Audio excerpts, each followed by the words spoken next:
Dr. Lyons is chair of the Department of Religion and University of the Hawaii, at the University of Hawaii, Manoa.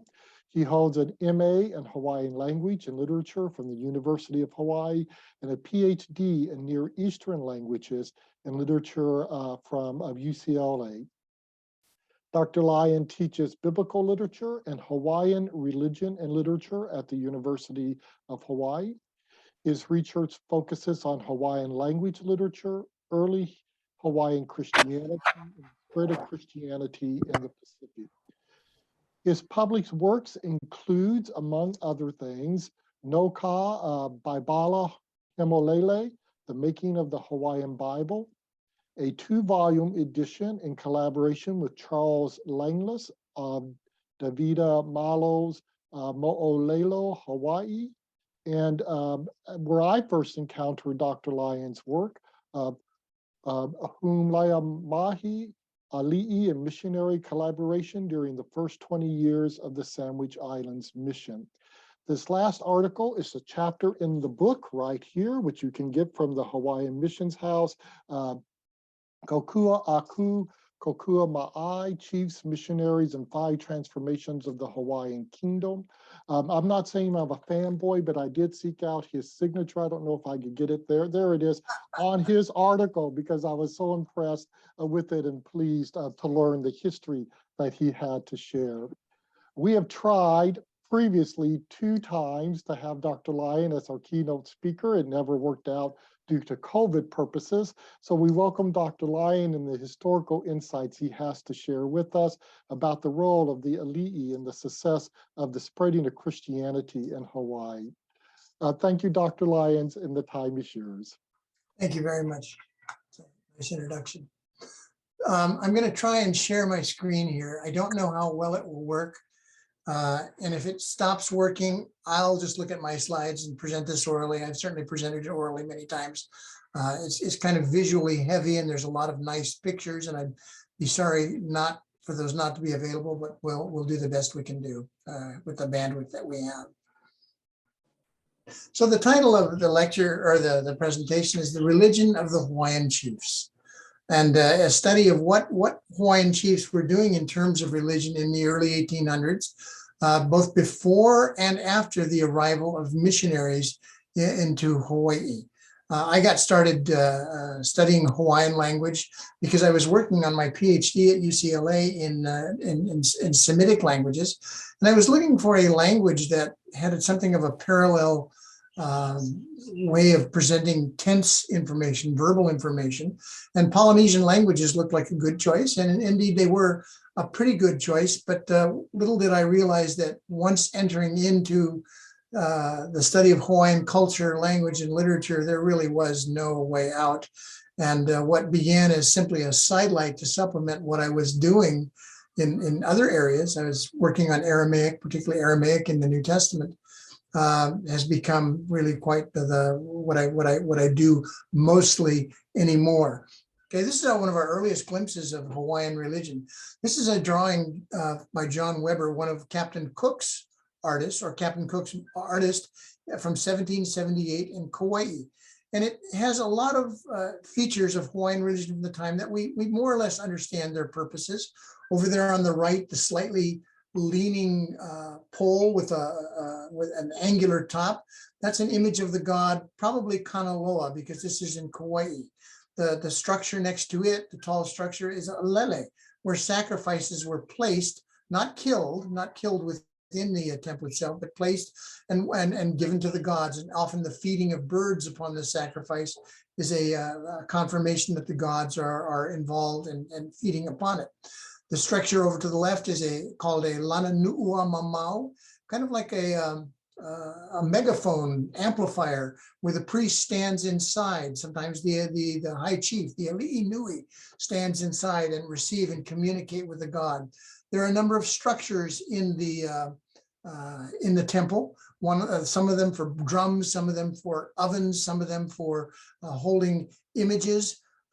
This was Hawaiian religion, and had been Hawaiian religion for probably several hundred years in some way or another, since the coming of human beings to Hawaii. There were variations from place to place, but very similar overall structures and purpose and understanding of the unseen world. These are images of some of the Hawaiian gods who commanded these heiau or temples. There's a certain ferocity, an intentional ferocity. They're squatting. The purpose of the squatting is been a number of theories. Perhaps Hula is one that seems the most compelling. Every carving, every notch, every piece of the headgear tells us something about a Hawaiian attitude about the unseen world, who the gods were, what role they placed, what was their connection to human beings. How do people get what they need from gods? This came at a cost, of course, and that cost was often human life. This was the highest form of sacrifice. Only a ruling chief could offer this kind of sacrifice to a god. Sacrifices could be of the kawa class, in a sense, an almost untouchable kind of class, but anybody who violated taboo was liable to it. And a successful temple, by everyone's accounts, by the common people, by the elite, had to have this kind of sacrifice in order to get the attention of the gods. This is a drawing of the Makahiki festival. You see the crossed image over on the left-hand side. That's an image of the god, one of the images of the god Lono, as it moves around the island. Hawaiian calendar is divided into 2 periods: a 4-month period of Makahiki, festival, play, games, harvest, feasting, and an 8-month period of rigorous haipule, or devotion to the god Ku. Filled with sacrifice and threats of violation of Kapu. This was how the world was kept in balance. You'll notice that structure there on the left, that sort of crossbeam looks in some way like a Christian cross. But when Hawaiians first saw Western ships and saw this sail structure, this was reminiscent that this had something to do with a world that Hawaiians already understood. This is a early rendition of a hula. This reflects traditional dress. Men wear a loincloth, women wear a pa'u, a skirt that goes basically from waist to knee. Hula was the traditional way of telling history, stories, highly fictionalized, or ones that are given to honor the birth of new ali'i. The world was kept in balance, in pono, by the proper invocation of the gods, the proper care of the gods, and receiving what one needed from the gods. Into the midst of this world, Captain Cook, on his ships with those cross beams on them, sailed into Hawaii in 1778. Because of the timing, because of the appearance of the ships, for other features, many Hawaiians, not all certainly, but many Hawaiians believed him a form of the god Lono, who had stepped into their world. Here's Captain Cook being offered a certain a high-ranking ali'i of Hawaii Island. This is a very anglicized view of his death, where Captain Cook is bravely suing for peace here and trying to stop the violence and being stabbed from the back. This was certainly from an English perspective of his death at Kealakekua Bay, or Ka'avaloa, on Hawaii Island. After Captain Cook's passing, Hawaiians, people were coming and going from Hawaii, but Hawaiians were also going elsewhere. Hawaiians were highly valued as sailors. They could swim like no people that Europeans had ever run into. A comfort with the ocean, a comfort in swimming, an ability to function aboard ship. This was Henry Opukahaia, also known as Obukaya, who went to New England, became a fierce devotee of Christianity, was a charismatic speaker and preacher, and inspired many people through his life and his death that it was time for American Christians to share their wealth and to send the good news back to Hawaii. He intended to be a part of that first mission, but died beforehand. And in his death, some Christians wrote, "God sent us Henry Opukahaia to show us how a Christian dies." Other Hawaiian Christians came to New England and were celebrated, and actually a school was set up to try and reproduce Opukahaias. in a sense, to take this charismatic person and see if they could stamp out others like him. And it of course, didn't work. But several of these early Hawaiian Christians returned to Hawaii shortly thereafter in order to help establish Christianity. So what you see here, this is a significant set of images here. What you see on the top is what the remnants of a structure called a Luakini. A Luakini etymologically means a pit of the multitude, and probably referring to the number of human sacrifices involved in building it up. This one's falling into a state of decrepitude, but the remnants are still there, and certainly its power is felt by many people today. On the bottom right is a structure that in English we call a church, but Hawaiians in the 19th and 20th century, early 20th century, also called a Luakini. That the worship of God and gods had been repurposed, but there were many things in common between the two.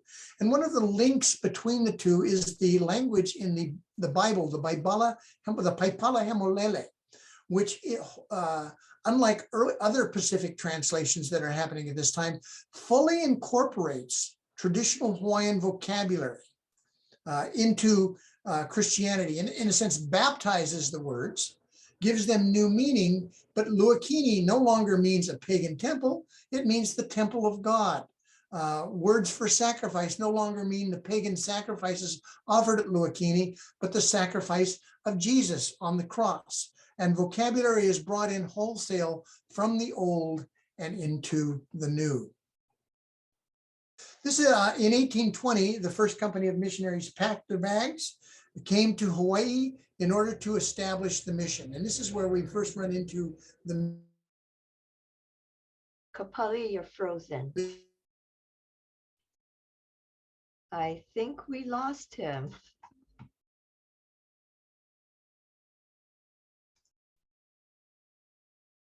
A little bit. This over and over again. So a small group of missionaries came to Hawaii. I think most folks know this story up to this point. One thing that we probably should remember is that they're very young people. They're in their 20s and they're in their 30s. They are inexperienced. They are certainly have nothing to compare with the role they're going to they hope to play in Hawaii. They bring a new religion into Hawaii, and it seems almost magically that everything they do has the Midas touch. They land in Hawaii. They have the ear of the king. They have the ear of the high chiefs. People they establish schools. The schools are well attended. They open up churches. Thousands of people flock to the churches. The chiefs are sympathetic. The houses get built for them, schools get built for them, churches get built for them. And in a matter of no time at all, it seems that Hawaiians are overthrowing their gods. The goddess Pele of the volcano, a famous scene shows one of the high-born Hawaiian chiefs going to the volcano, opening up a copy of scripture, reading it to the crater below, the smoking, fiery crater below, and telling Pele that Jehovah has come to Hawaii, and that that Hawaiians are going to follow Jehovah and the religion of Jesus now, and no longer the traditional gods. We have wonderful pictures of well-dressed, no longer by Western standards, partially dressed, but fully dressed people sitting calmly and quietly, hearing Christian preachers expound the gospel, introducing concept of the Trinity, talking about Jews and Greeks and the good news of the gospel, the stories of the Old Testament.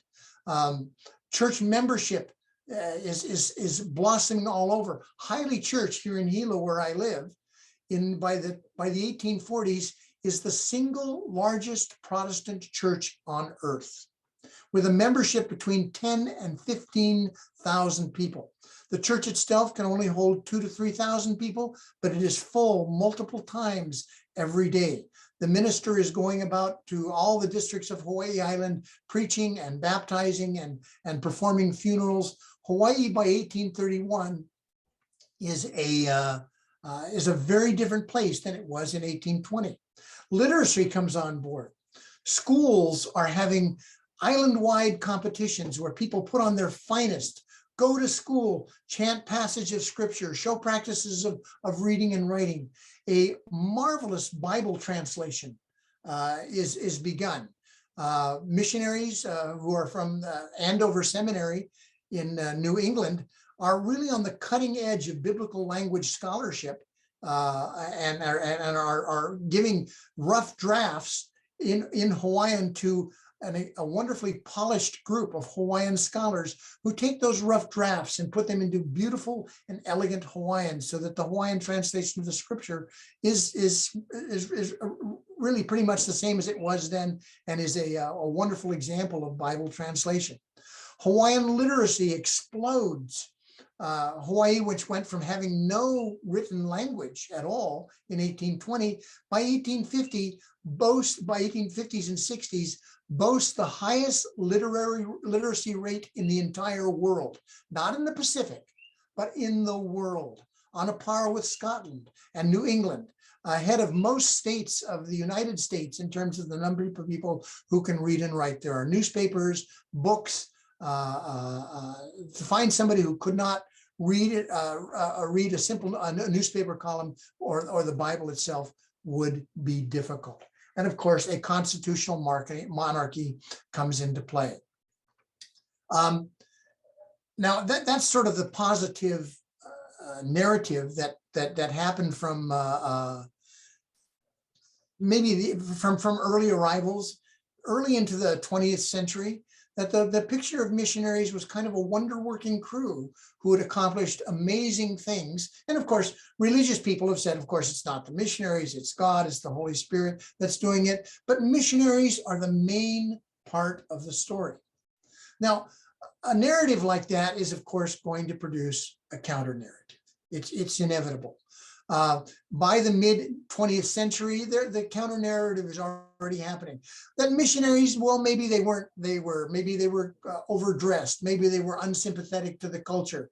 Maybe they brought a lot of stodgy ideas. But let me give you a quote from James Michener's Hawaii, who talks about missionaries in this way. He says, "So all the accumulated wisdom of the islanders was ignored by the mission families, perspiring in unbelievably heavy clothing, eschewing the healthful foods that surrounded them. They stubbornly toiled and grew faint and lost their health and died, but in doing so, they converted a nation." Well, the counter narrative has been building ever since. That instead of saying that missionaries were this wonderfully successful group who brought light into darkness, a common narrative that you'll hear today has quite a different set of accounts. That missionaries came to Hawaii and brainwashed naive ali'i and coerced them into accepting Christianity. That real Hawaiians, they might have had a veneer of Christianity, but real Hawaiians secretly resisted and maintained their old beliefs, and we're Christians in name only. That the mission's primary goal was to colonize Hawaii for America's Pacific expansion. That missionaries banned the hula.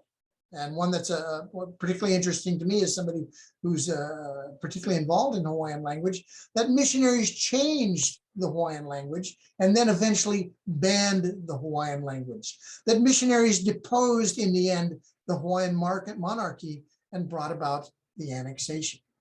Now, I'm not here to either to praise nor to bury missionaries nor the counter narrative, but maybe to look at it from a different light.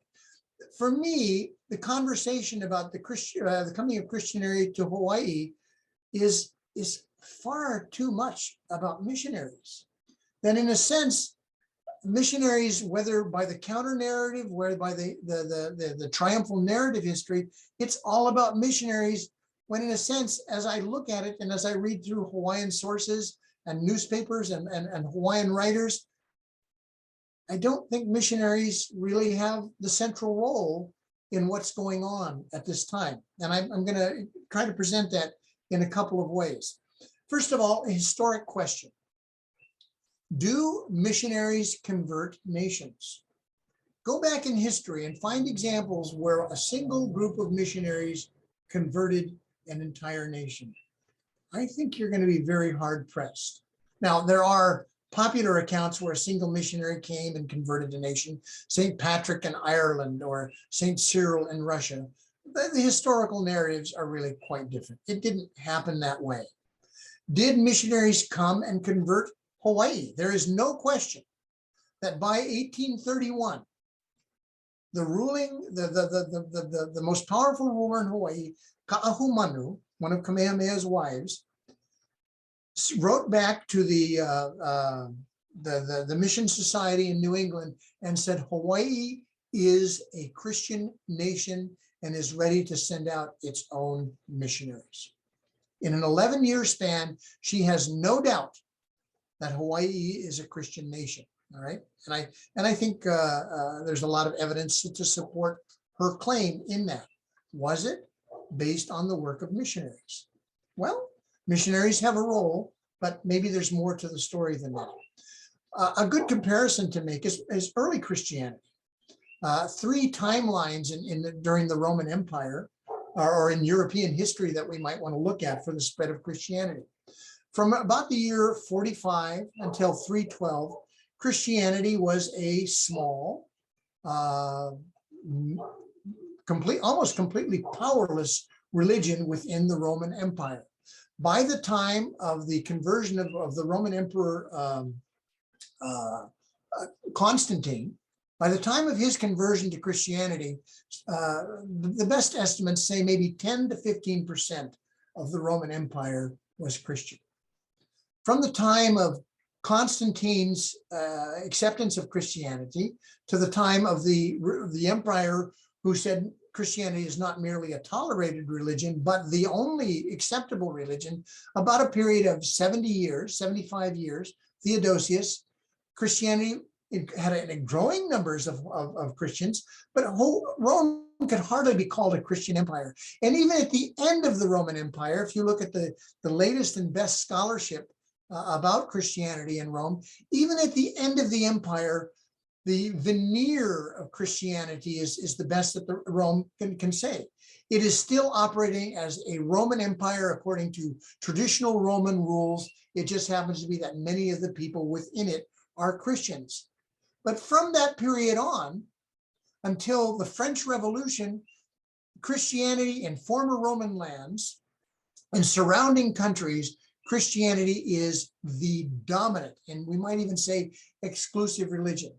Was that the work of missionaries, or did it come about through other processes, political processes that built, that certainly took what missionaries had accomplished it, but missionaries didn't make these empires Christian. That happened through other means. There's a Hawaiian proverb I want to talk about. It says, "Makai o makani e pai, malela ka uahi e hinai." And roughly translated, that means where the smoke goes where the wind blows. Imagine a towering pillar of smoke coming out of Kilauea crater and all blowing off in one direction. Why does the smoke do that? Does the smoke have a will of its own? Does the smoke attracted by some form of gravity? No, there's an unseen factor that's deciding where that smoke is going, and that's the wind. This proverb, "the smoke goes where the wind blows," was meant to say that what the elite decide, what the rulers of Hawaii decide, that's what the people do. And I think Christianity is a very good example of that in Hawaii. That in the times before the arrival of missionaries, Hawaiian chiefs controlled public religion. I don't mean a little bit. I don't mean in most features. I mean they controlled it entirely. Every temple, state-sponsored temple that got built was built according to a system of temple feng shui. It was built in order to accomplish political goals, more food for the population, success in warfare, resistance against a powerful neighbor. All of these things were under the control of the ruling chief, the ruling alii, and people got in line. Nobody got up and said, I really can't worship. coup this year. I'm worshiping somebody else. No. To resist the will of the ali'i in religion was to defy the ali'i, and Hawaiians of the time are particularly famous for devotion to the ali'i. As the ali'i decides, that's what people do. So in terms of individuals, they might decide who their family gods are. They might decide who their aumakua are, what forms their ancestor worship, adoration takes. If a fisherman might pursue a particular fishing god, a canoe maker might pursue a god of fishing. But when it came to the common religion, the common state religion, what the ali'i decides, where the wind blows, that's where the smoke goes. In 1819, just while missionaries were on the way to Hawaii, Kamehameha, who had been in charge of Hawaiian affairs for quite a number of years, died. He was traditional to the core when it came in terms of religion. He had heard about Christianity, but he said, as for me and my fathers and my descendants, we will practice traditional Hawaiian religion. Now, it wasn't so for all the people who were in his court. The world was a changing place. Hawaiians were aware that their form of religion was not practiced in America, in France, in Britain, and elsewhere. And some big news, some important news had come from an important Polynesian neighbor. Now, Hawaiians had been out of touch with the world for hundreds of years until the arrival of Captain Cook. But they had there's a word in a Polynesian, which means, in Hawaiian it's pronounced kahiki, but it's the same as the word Tahiti. It means the far off land, the land over the horizon. Tahiti had become a real land, not a mythical land, but a real land to Hawaiians since the arrival of Captain Cook. And news had come in to the rulers of Hawaii that in Tahiti, they had overthrown their gods. They had burned the idols. They had accepted Christianity. This had come about through one particular chief who had won a final battle, and idolatry was now no longer in force. Many of Kamehameha's chiefs knew about this and were anxious to set aside traditional Hawaiian religion, not to give up their control of Hawaiian religion, but to set aside the traditional forms of it and to move it in new directions. As I mentioned earlier, Hawaiian leaders controlled religion to accomplish political and state goals. They had not given up an ounce of that power, but now, with the death of Kamehameha, what directions would the new religion take? Kamehameha died in 1819, as I said, as the missionaries were on their way to Hawaii. His son, Liholiho, is given control of the land. His nephew is given control of the war god. This is a division of labor that happened quite often. The war god was often given to the most zealous devotee of the religion, the one who would take care of the temples and keep the religion strong. When Kamehameha's son, Liholiho, is forced to go away from the area where Kamehameha died in order to avoid the impurity of his corpse and certain practices that took place upon the death of the king, he goes and stays with his cousin, Kekua Okalani, who is the keeper of the war god. And when it's time for him to go back, his cousin says, "Don't go back.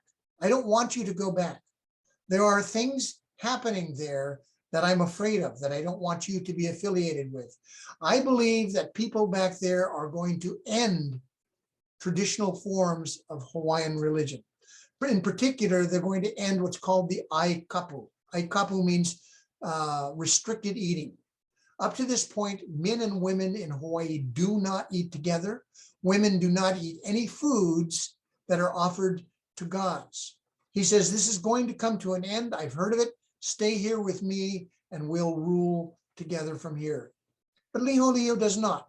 He goes back, and while for a small time traditional religion is reestablished, after not many months, what Kekua Okalani had feared takes place. The chiefs meet together. Men and women eat together. Women eat pork. The chief eats with his mother. His mother eats with his younger brother. And all of a sudden, the long-standing statues of the gods and the heiau and the Luakini are destroyed. Idols are burned. And these traditional practices, which have been the mainstays of Hawaiian religion, are now overthrown. There are some who resist, including Kamehameha's nephew. He says, no, we will not participate in this. And a battle takes place, a battle to the death. And those who resist the Ali'i's new ways and their overthrow of traditional religion, they are killed. They are, in some cases, massacred. There's a revolt of commoners who say, no, we don't want to go in this new direction. There is a war, and they too are killed. The Ali'i continue to hold their chokehold on the practices of religion, but they no longer include the traditional religion, the traditional sacrifice, the traditional gods. And what's most remarkable about this, no missionary has landed in Hawaii, not one. Idolatry is overthrown. The traditional practices are overthrown. The traditional places of worship have been overthrown. And even one further step, the CEO of the Hawaiian kingdom, Kalani Moku, who is really the executive officer of the government, he goes on board a French ship together with the other ruling Ali'i, and he receives Catholic baptism. It seems experimental. Did Hawaiian leaders really understand what Christianity was about, what Catholic baptism meant? I don't think they did, but I think it is indicative that new things are in store. Hawaiian leaders are about to swing Hawaiian religion in an entirely new direction. And we see that that direction is in moving away from traditional Hawaiian religion and moving in the direction of Christianity, whatever form that might take. Kamehameha is now dead. Ka'ahumanu, one of his wives, and his son Liholiho are now in charge, and they're establishing new policies. But there is a religious vacuum. Not that the chiefs have let go of their power, but that the old forms are gone. The old forms are no longer in place. What will take its place? Well, it's in this very gap that Christian missionaries do land. Now, we need to think about these folks who land in 1820. They land in Kailua Kona. They have conversations with the chief. They have no political power. They have no military resources. They have very meager financial resources. And one feature that I think is often overlooked, they don't really speak Hawaiian.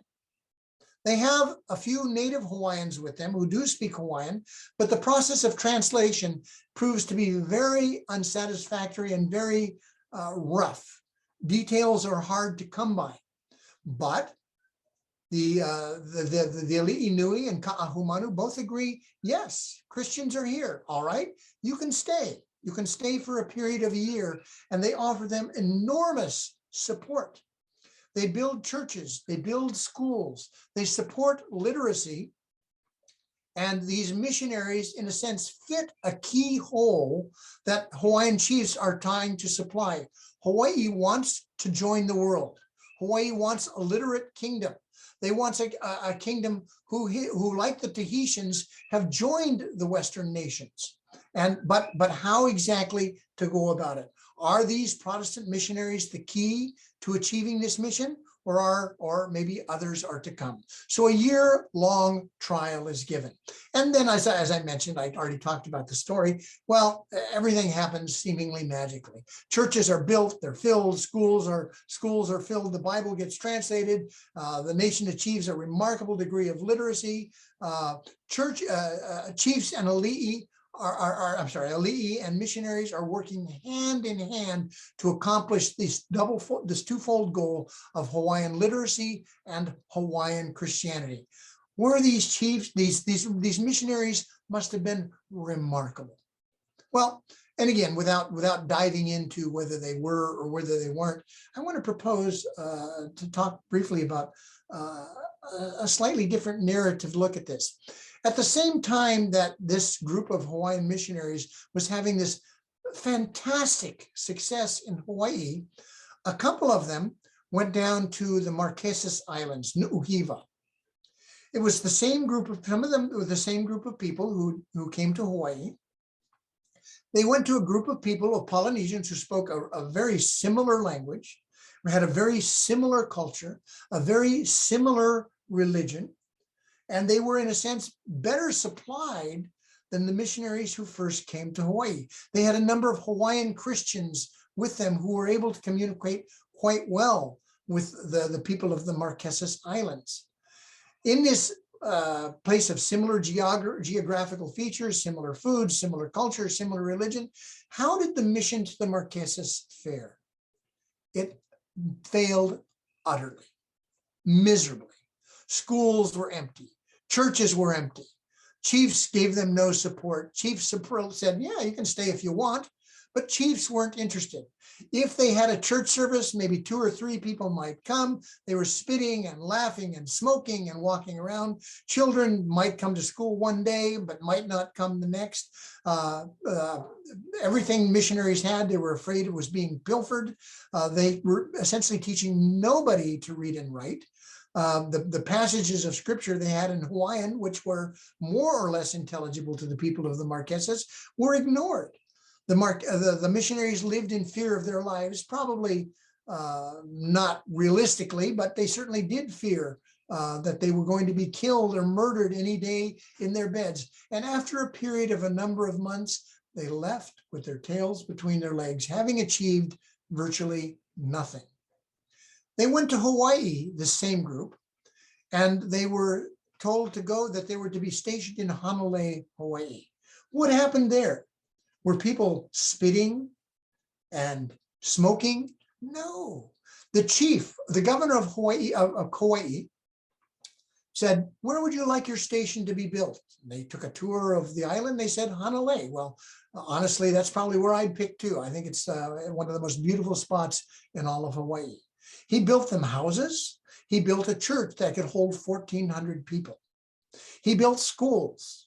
He provided not only that kind of support, he told people when those schools open, you will be in the school. When the church doors are open, you will be in the churches. He provided a community of support Christians from another church, moved lock, stock, and barrel a number of families near there so that there would be a group of Christians there who reviewed the preacher's sermon, Mr. Alexander's sermons, taught him Hawaiian, taught him how to get along, who made sure he had chickens, made sure he had time to study, who took care of all of his daily needs. Reverend Alexander went around preaching in various locations, and we have pictures of well-behaved, well-dressed, quiet, serene Hawaiian audiences listening to his rather rough Hawaiian, talking about the nature of Christianity. In Nu'uhiva, they'd had no support, no land, no resources, struggling for food, constant pilfering, fear of physical danger. In Honolulu and Hawaii, they had houses, they had church, they had the support of the ali'i, they had free labor, free materials, support community, language training. Everything was different.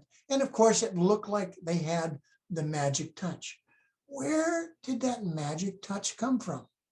Well, as I've been able to talk about it, it's not the missionaries. It has very little to do with the missionaries.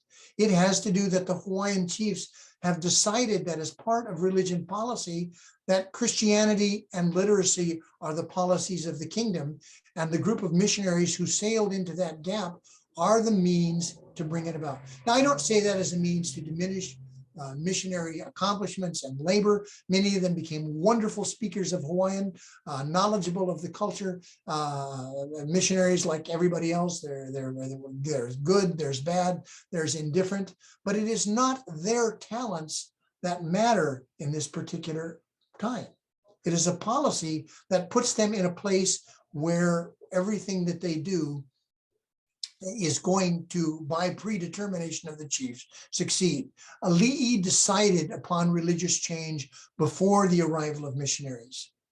They allowed that trial year, and when the British said, yeah, American missionaries are fine, then they threw their full support behind American missionaries.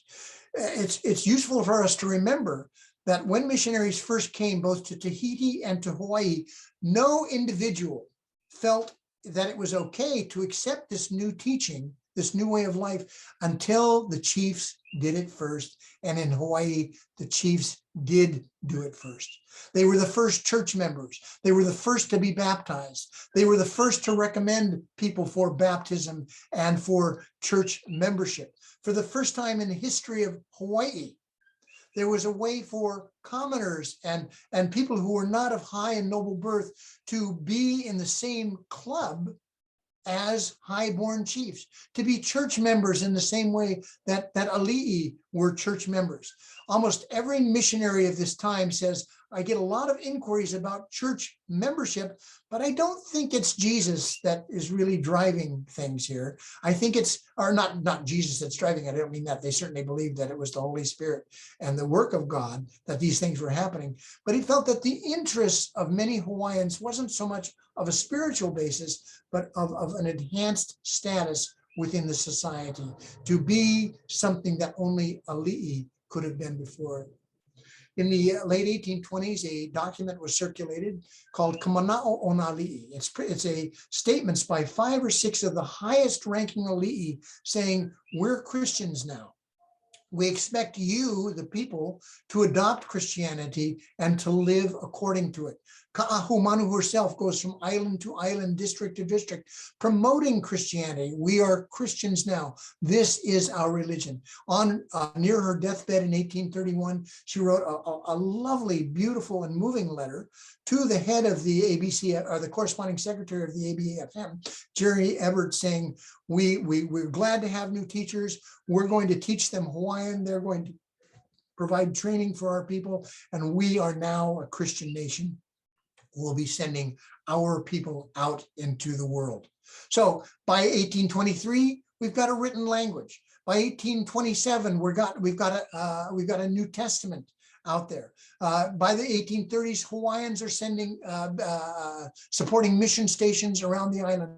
Schools are full. Literacy is happening, and Hawaiians are on the verge of sending out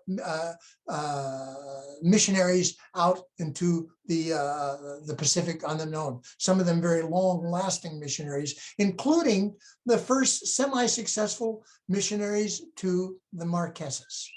Now, when we ask these questions, why did Hawaii become a Christian kingdom? Well, we don't know exactly, but Hawaiians did talk about this, including some of the chiefs. As I had mentioned earlier, Hawaiian chiefs felt it was their responsibility to control religion for the benefit of the state. All right, literacy and Christianity became the mechanism. All the visiting powers that were coming to Hawaii, all the great ships, all the nations were Christian nations, bringing, of course, not only great wealth, but learning and an understanding of the outside world, but also weapons and power. To be part of this club became an important part, seemingly an important part for Christians. And a statement that I mentioned earlier that I cannot emphasize enough: what happened in Tahiti? Tahitians had overthrown their traditional religion. They had adopted Christianity, and they had lived to tell the story. Some of these Tahitian Christians had come to Hawaii and were telling Hawaiian ali'i about this and what had happened. And I don't think we can overemphasize that this is an important part of why Hawaiians are doing what they are doing. The main point is to remember is that Hawaiian chiefs had determined on significant religious change before missionaries ever came. And in that gap, as policy is changing, Protestant missionaries landed within the country. I'm sorry I can't show you some of these lovely images I have of early Christianity in Hawaii. One thing that I would like to mention is that the change of religion is perhaps more abrupt in some ways than easy for a foreigner to see. And the vehicle of continuity is, number one, the chiefs are still controlling religion. from the old Luakini, the temples to Ku and Lono and Kane, to Christianity, the new Luakini, the new temples. That the vocabulary of religion is in many ways very, very similar, and that's through the mechanism of the Hawaiian Bible. Now, I don't mean to imply that Hawaiian Christians were still worshiping the old gods. Some certainly were, but the idea that I mentioned in the counter narrative, as I said, it's not my point here to refute all aspects of the counter narrative, but Hawaiians, as a people who honored their chiefs, the idea of resisting Christianity and being loyal to the old gods was a very counter-cultural idea. Loyalty to the chiefs was what's important. If the chiefs have decided upon Christianity, then quite simply, Christianity it is. And in answer to that earlier question about the religion of the chiefs, what is the religion of the chiefs? Well, the religion of the chiefs through Kamehameha had been traditional Hawaiian religion. The religion of the chiefs after Kamehameha was the Christianity that came in, or a version of the Christianity that came from the outside. Now, I'm talking about, and let me just give a couple caveats. I'm talking about a period from 1820 to 1840. The mission was disbanded in the 1850s. There really are no more, with one or two exceptions, missionaries coming to Hawaii after the 1850s. But many descendants of missionary families got into a real power struggle with Hawaiian chiefs. But all of this, as I said, is after the mission is done as a mission. There's an independent Hawaiian church sending out missionaries. And the story after 1850 through 1890, through the annexation of Hawaii, is a very, very different story. But the establishment of Christianity in Hawaii is because Christianity is the religion that chiefs have established. All right, I'm going to stop there, and let's open it up to questions. If we have any written right now, Lori, if you want to, or whoever is going to read them, go ahead and read them to me. And if we have any time, oh, it's 7:30. I'm so sorry. Oh, wait, do we have any time left, Lori? Absolutely. Okay, all right. I'll stay as long as anybody wants to stay and talk. That's okay. And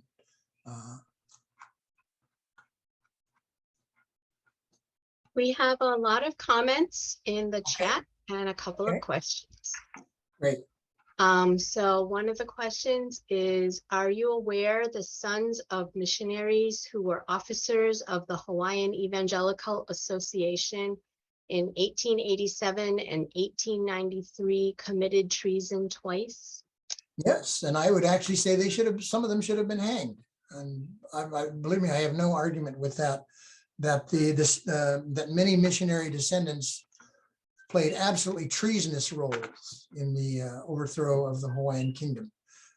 There were missionary descendants on the other side too, who were strong supporters of the monarchy. And so again, I'm not here to justify what missionary children did, but it's also unfair to say that that was what missionaries, the original batch of missionaries, were the ones who worked very hard to establish recognition as Hawaii as an independent kingdom in France and England and in America. That their children were the product of the Civil War and brought a form of nationalism, American nationalism, to Hawaii that simply is pretty hard to find among their parents is a different thing. So yeah, I am aware. And as I said, some of them, I'm sort of amazed at the forbearance that some of them were not hanged. Thank you for that. As I said, we have a lot of comments in the chat. That's the only question that I saw. Okay. We'll see if others have questions. Let's hang on to those comments, and I'll look through those. If anybody wants to make their comment now or raise a question to me, that's fine. Let's do that. Okay, we do have another question that came in. Okay. If the predecessor of the Hawaii Conference United Church of Christ were the HEA, and they committed treason and stole Hawaiian land, should the Hawaii Conference return Hawaiian lands to Hawaiians? Well, there's a couple of things that I'd like to comment about that.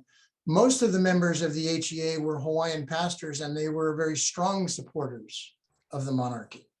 In fact, there was a split in the HEA that many of the pastors were very powerfully in support of the monarchy, and this scared some of the foreign pastors that Hawaiians. They characterized most of the Hawaiian pastors as king's men. There were also some foreigners, descendants of missionaries, who I said were strong supporters of the mission. But there is no question about that what was happening in 1887, in 1893, that that American descendants of missionaries, who, as I said, had learned their American nationalism in the Civil War, many of whom had fought in the Civil War, they were filled with ideas of manifest destiny, that whatever was in America's path, it was perfectly fine to absorb. And really, I have no excuse to make for them. As I said, as far as I'm concerned, the United States annexed a friendly and allied kingdom, and it's insupportable. As I said, but I think we need to make a very clear distinction between those descendants and the early companies of missionaries who came to Hawaii. Easy to say that they were the agents, the harbingers of colonialism. And in some ways, there is a connection. I don't doubt that at all. But to read the expectations, the hopes of the early missionaries of Hawaii as an independent kingdom, a Hawaiian-speaking kingdom, they're unequivocal on the point. Thank you. Another question: when did the Sandwich Island mission end, and under what conditions? As we get towards the end of the 1840s and into the 1850s, it's very clear that there are no people in Hawaii who do not claim to be Christian. Zero. All right. There's nobody saying, no, we're worshipers of Ku, we're worshipers of Kane, we don't worship Jesus. Hawaii is a 100% Christian country because this is the religion that the chiefs have ordered and people are following it. And so the mission organization back home says, well, then why do we still have a mission? Shouldn't Hawaii be under its own church, under its own control, with its own pastors and its own organization and its own ministers? And the corresponding secretary at the time came to Hawaii, Rufus Anderson, and he absolutely agreed. Hawaii should be an independent church all on its own. Now, many of the ministers, and again, this is it's hard not to attribute some of this to race. They felt that the Hawaiian pastors were not sufficiently trained. And that there may be some truth in it. There was no way for a Hawaiian pastor to receive a seminary education. And so many of them were very slow and very hesitant to ordain Hawaiian Christian pastors. But in the end, the organization back home said, no, the mission is at an end. Pastors, if they want to stay in Hawaii, then they need to get their support from their own churches. They need to ordain Hawaiian pastors. And the mission withdrew officially all connection in the 1860s. All right. So by the 1860s, there are no ABCFM missionaries in Hawaii. There are people who came as missionaries. There is no one who works for the mission. This doesn't change until a couple of decades later, when there was still no mechanism for Hawaiian pastors to receive seminary training. So one more missionary is sent out to establish the North Pacific Missionary Institute, a training ground for Hawaiian pastors. But at the time of the annexation, he is the only mission, and he's not running churches, he's training pastors. Thank you. Did the United States allow dual citizenship? Were any of the Hawaiian Evangelical Association leaders who drafted the Bayonet Constitution citizens of the U.S.? Probably all of them were. But again, that's we're talking the 1887, the Bannett Constitution. We're not talking missionaries. We're talking about missionary children. Several of them, virtually all of the missionaries who stayed adopted Hawaiian citizenship. William Richards wrote, he says, "I am a king's man." He was a citizen of Hawaii. And many of the early missionaries were citizens of Hawaii. Now, their children, as I said, who grew up in Hawaii but went back to the United States to receive American educations and absorb the rampant and virile nationalism that came on the heels of the Civil War. Some of them had dual citizenship, but I think most of them did not consider themselves, maybe only in a very secondary way, as citizens of Hawaii. They were Americans. They were Americans, and they were committed to bringing America and American and sadly to say, white rule to Hawaii. As I said, and everybody who's been involved in a church knows that knows what a PK is, a pastor's kid. That the pastor's kid very often does not have the idealism, the thoughts, the hopes, the plans, the spirituality of the father. The missionary children, with some exceptions, were they were on the American bandwagon in ways that their parents never had been. Thank you. American Samoa was also converted to Christianity quite successfully. Is it because of their strong chief system? That's certainly an important part of it. Mission in Samoa at first was not very successful, but eventually was quite successful. But, you know, as soon as a few powerful chiefs adopted Christianity, that was very much like in Hawaii. That was sort of the end of the story in Samoa. As some chiefs supported Christianity, so did the people. And of course, it's true throughout Polynesia. There's no such thing as the chief's people having one religion and the chief having another. That's just, it's not the way Polynesian society worked. So in Tahiti, for example, as the king, Pomare, became a Christian, it was only a matter of years before the entire population was Christian. Same in Samoa. As a few powerful chiefs adopted Christianity, then so it became the religion of the people in Samoa too. Thank you. What was the Hawaiian word for Christian places of worship from 1820 through 1893, and why? There's a couple different words. One of them was Luakini. You look in the newspaper and you talk about people going to the Luakini and to worship. And the Hawaiian newspapers are full of such things. But also the Hale Pule, the house of, well, we can say prayer, but Pule originally meant any kind of religious rite. Could be a prayer, but it could involve other things too. So Hale Pule, the term, the Greek word ekalesia, kalakia, pronounced in Hawaiian, became significant too, more as an overarching word for church itself. But the Hale Pule or just Pule. Hawaiians could certainly ask each other, where are you headed? Hele aui kapule. I'm going to church. I'm going to the prayer. So Hale Pule, Luakini, ekalesia, but maybe more as an overarching term. Those are the ones that come to mind for me. Thank you.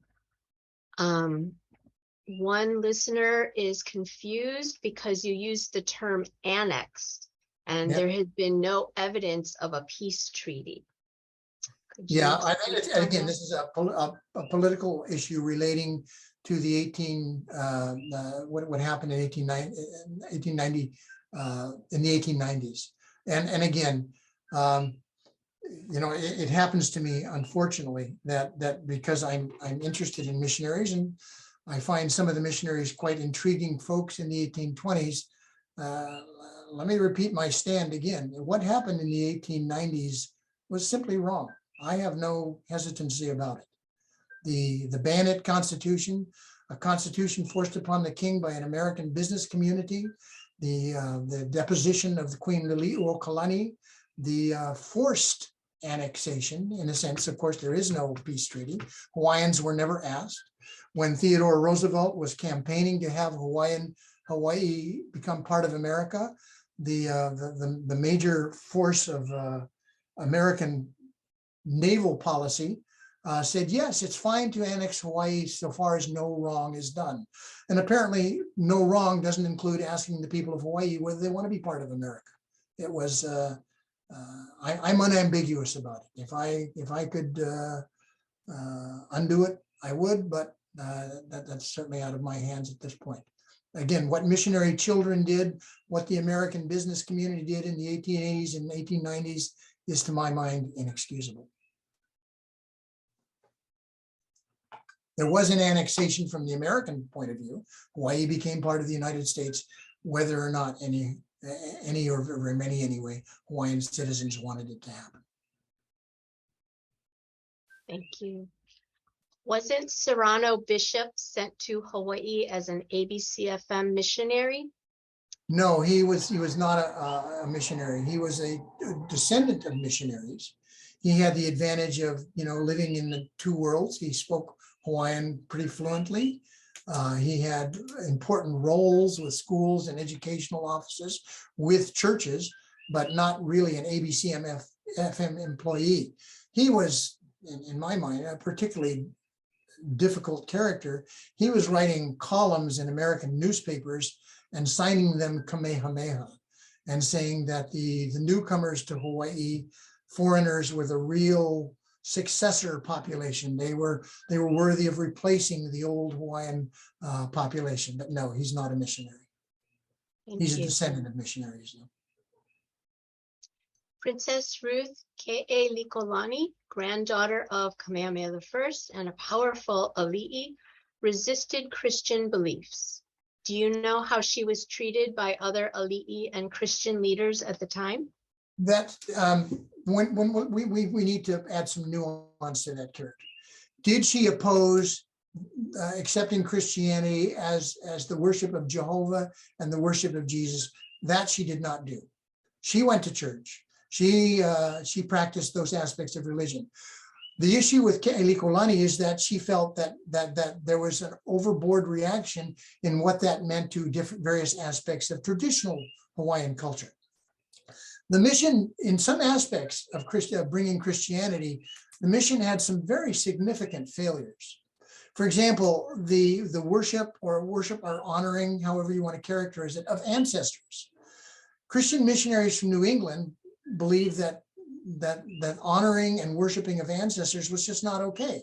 Well, for the most part, Hawaiian Christians of every kind just mostly didn't accept that.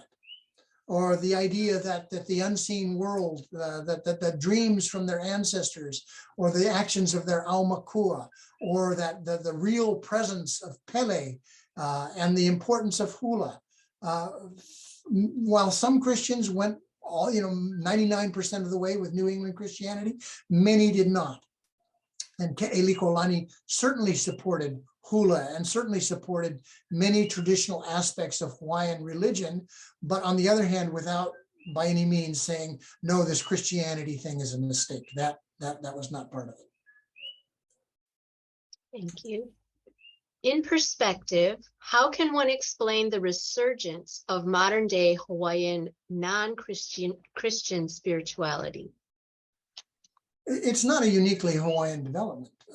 As I said, a narrative that's carried out, and maybe just the narrative, is going to produce a counter narrative.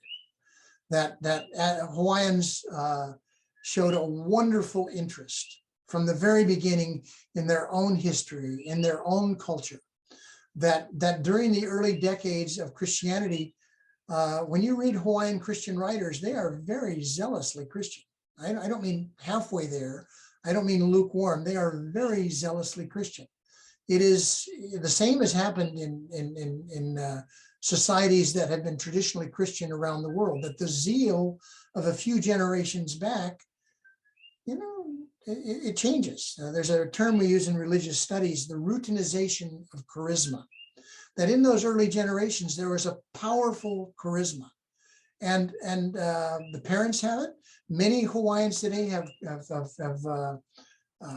Christian grandparents who are devoutly Christian, but their parents less so. They themselves are in many ways more interested in traditional Hawaiian religion.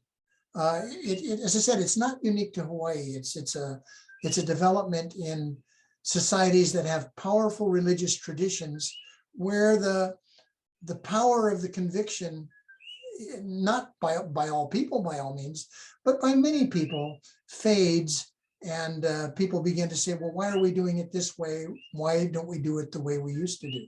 And especially since the interest in history and language and traditional culture never, ever faded out in Hawaii. And it's interesting to me. It's particularly interesting to watch. I'm not Hawaiian.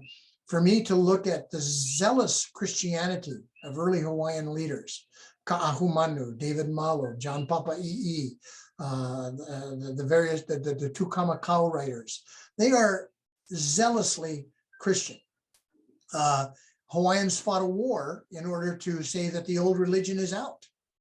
At Kuamo'o, Hawaiians killed other Hawaiians to say we're not going back to the old ways. And that decision was enough for most people for many years. But right now, the power of that decision certainly is fading, and there is a powerful resurgence in traditional Hawaiian beliefs. Thank you. In 1820, the kingdom was not yet united. How was it on Kauai with Ka'umuali'i? Did the overthrow of Kauai have a religious cause? Kauai had some very interesting developments right about that time. Ka'umuali'i had submitted to Kamehameha and recognized Kamehameha as his overlord. But when the missionaries arrived, putting missionaries on Kauai was quite accepted. Ka'umuali'i, right around this time, is brought over, right as the mission is expanding, is forced to come over to Oahu. A new governor is put in place, and a new mission is established in Kauai right about the same time as the rest of the missions established on the other islands. Now, there was a resurgence, there was a rebellion after Ka'umuali'i died. There was an attempt to put his son sort of in the nominal leadership. And there was probably some connection, an idea to restore older forms of religion, although that's not at all obvious what the connection was to that. It failed utterly and miserably, and the mission on Kauai went ahead at the same pace as it did everywhere else, right along the same time. The mission station in Kauai was in many ways indistinguishable to the progress of Christianity in the other islands. Thank you. How is it the narrative says the leaders of the church needed to stay because the Hawaiian people lacked the educational component, but were the most literate in the world? Yeah, it wasn't for literacy's sake, that's for sure. And they weren't required to stay. When the mission pulled out, every pastor was given the choice: leave, or if you want to stay, then you have to find support within your own congregation, right? Many of the pastors did stay. Some of them left.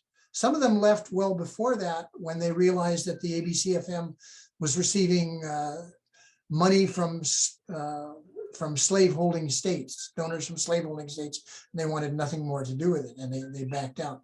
But many of the missionaries stayed, but it's really not so much for education at this point.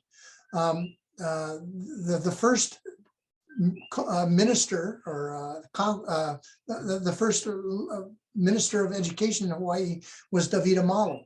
And there were, Hawaiian education was pretty well on its way. Hawaiian schools were well in place.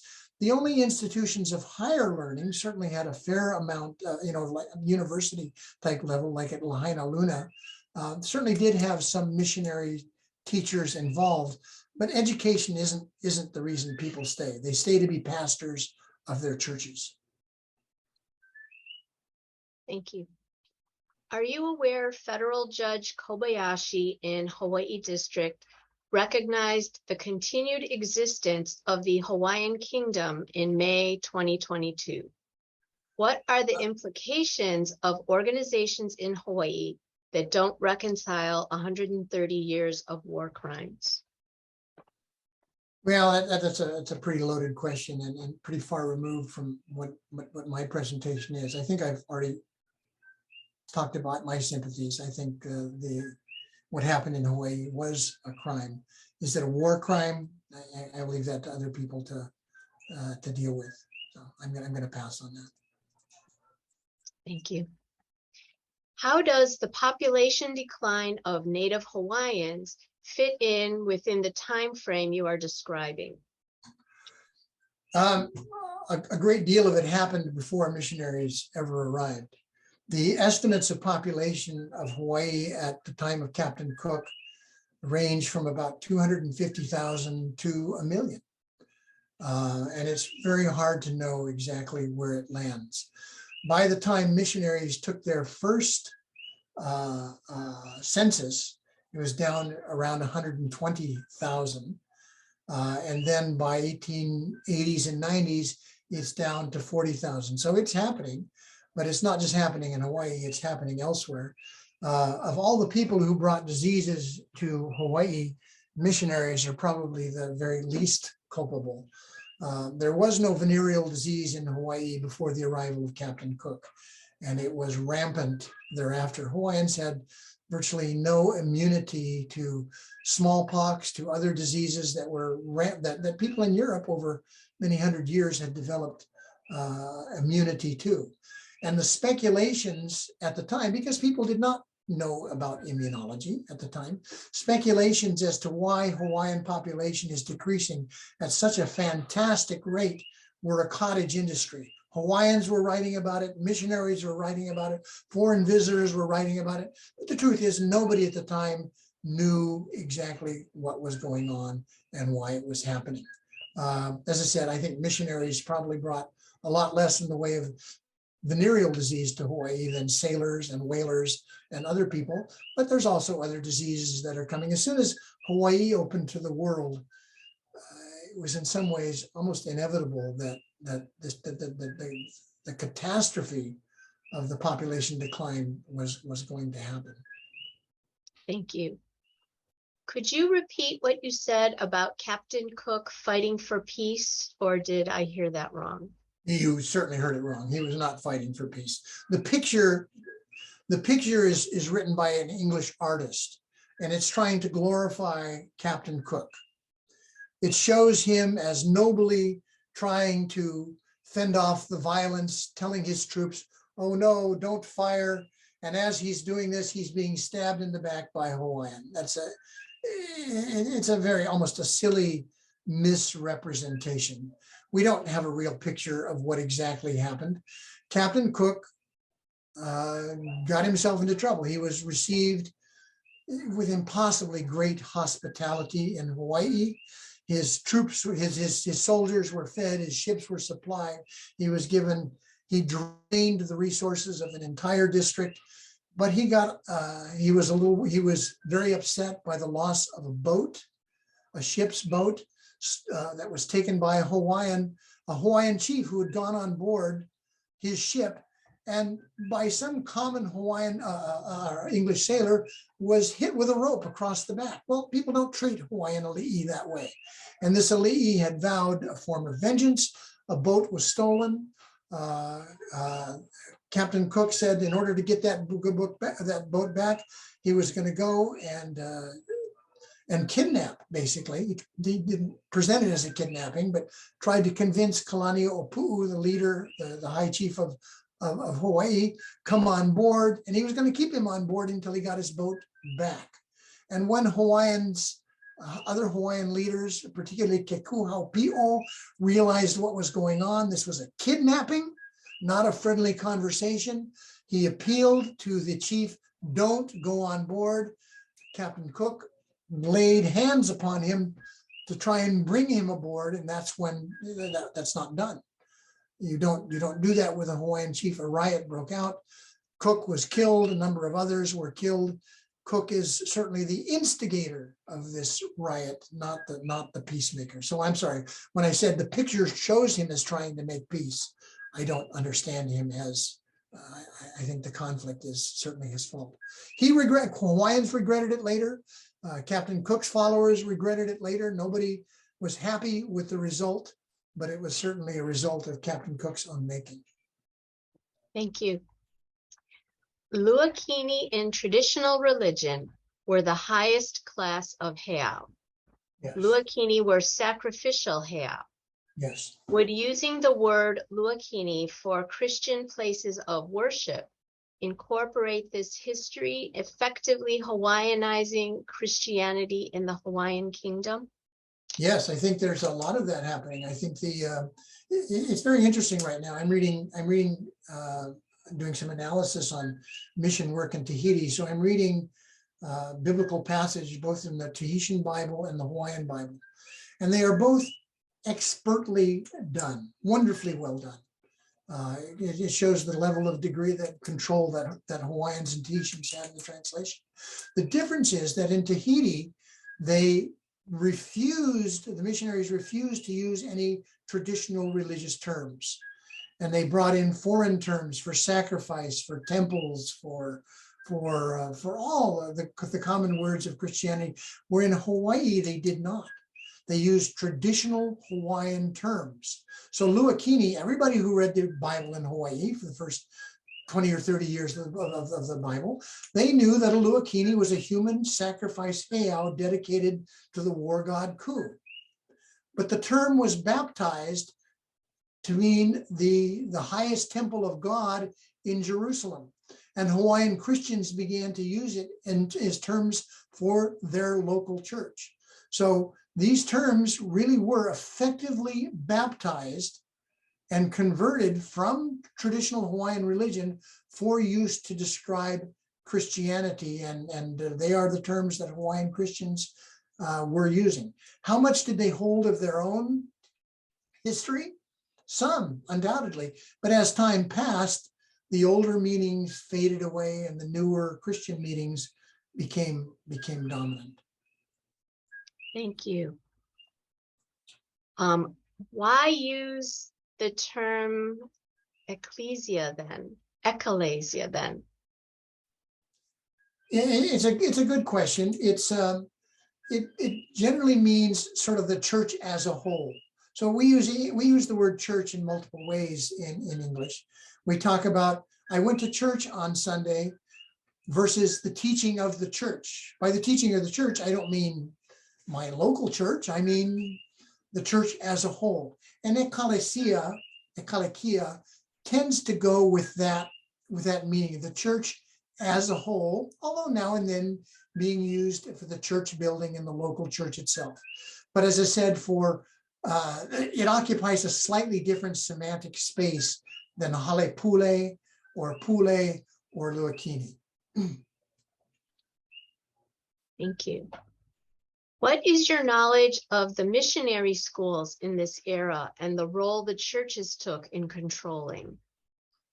As there was a recent report put out by the DOI. Okay. I'll tell you my understanding, I'm not familiar with a recent report, is that many of the earliest schools had nothing to do with missionaries. That there were Hawaiians who learned to read and to write and got a few simple printed materials. They probably did learn those from missionaries and missionary wives, but they went out and established local schools and were teachers. And the spread of literacy happened in Hawaii, not only by missionary teaching, but by Hawaiians who had simply learned to read and write. The Hawaiian alphabet is a work of genius. It's not, in its earliest stages, it's not perfect, but it's a much better alphabet than the English alphabet. That if you can pronounce Hawaiian with a fair degree of accuracy pretty well, unlike learning to spell in English. My gosh, by the time we graduate from college, half of us can't spell. So there's a lot of small local schools being established.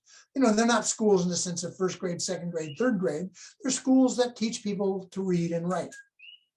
There are more formal schools. Those often have missionary teachers like Lahaina Luna or teachers that have missionary teachers, but they all sooner or later also included local Hawaiian teachers as part of what was going on. David Malo, for example, was an important teacher at Lahaina Luna. He was a student first for a couple of years, but after a while was a teacher also. So it was certainly a collaborative, like the Bible translation. Education was a collaborative effort. Thank you. What I'm gonna interrupt because it's 8 o'clock. Oh, well, So okay. So the questions that are still in chat, I will forward to you, Dr. Lyon, and maybe you can respond to the folks. I can answer them. I don't know how will I answer them. I will give you contact information. Okay, that's fine. Okay. Anybody who would like to write to me, my email address is lyonj, lyonj at hawaii.edu. And if you'd like to direct a question to me personally, I'd be happy to. I never tire of talking about Hawaii and Hawaiian and all of these things. So feel free to get in touch with me. So we want to thank you, Dr. Lyon, for being with us this evening. It was a great workshop, lots of interesting information. So thank you, everybody, for joining us, and have a good evening. Take care, everybody. Bye-bye. Bye-bye.